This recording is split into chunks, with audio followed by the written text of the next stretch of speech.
Hi, I'm Dr. Sharon Grossman. I am a burnout expert, and today I'm going to talk to you about why the majority of nurses burn out and what you can do about it if you're a nurse. Now, if you are in this profession, you probably know how common burnout actually is. There's lots of research out there that talks about this, and in fact, a 2010 article by Hooper and colleagues shows that 82% of emergency room nurses are burned out. Now, regardless of what your specific area of expertise is, if you're a nurse, you're probably either burned out on some degree or you're seeing a lot of your colleagues burned out. And so today we're going to talk about 7 of the most common reasons why nurses burn out and what you can do about it. So reason number 1 is nurses have more direct contact with patients and their families than any other healthcare provider.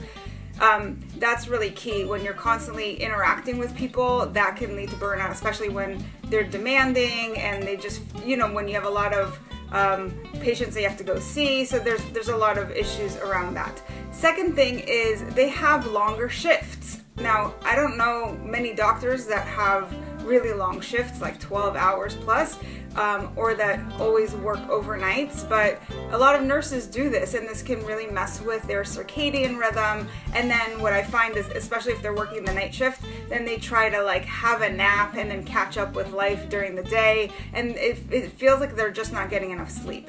So that could be another reason. Another reason that's been cited is a lack of professional opportunities for development at work. So if your job is not really giving you additional skills that you can learn from, then you feel like you're not really moving ahead in your career. Next, inadequate staffing levels. Now, there's often a lot that nurses have to do on their shifts, and if there aren't enough of you on the shift, you know that all those demands don't go away. You still are expected to meet all those demands, but there's just less of you to do so, and so that can actually lead to burnout.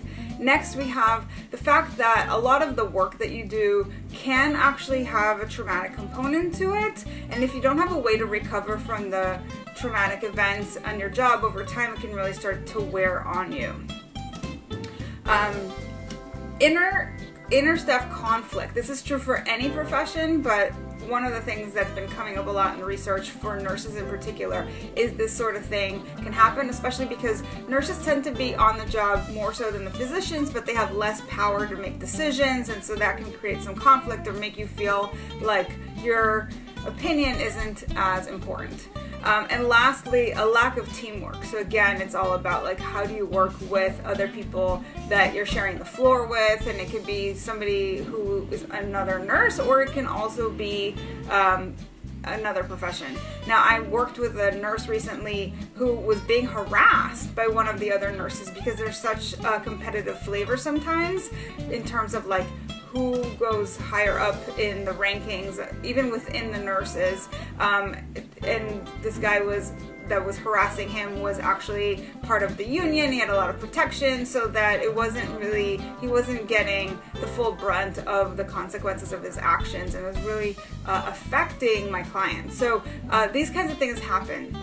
So if you're affected by any one of these 7 factors or anything else on the job that is leading you to burnout, the question is, what can you do about it?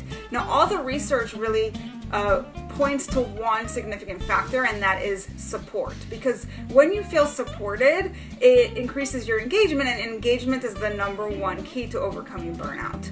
All right, so what does this actually look like? For example, it means that you would have greater decision-making opportunities within the organization, in collaboration between nurses and with other healthcare professionals. So decision-making, that's kind of part of autonomy, and that's really helpful. Another thing is you might want to develop your assertiveness. If it's hard for you to set boundaries or to really assert your needs, then that's something that can be really helpful. Developing leadership skills and developing your emotional intelligence skills, because that's going to help you deal with conflict, whether it's with the staff or with any sort of patients and family members that you have to deal with.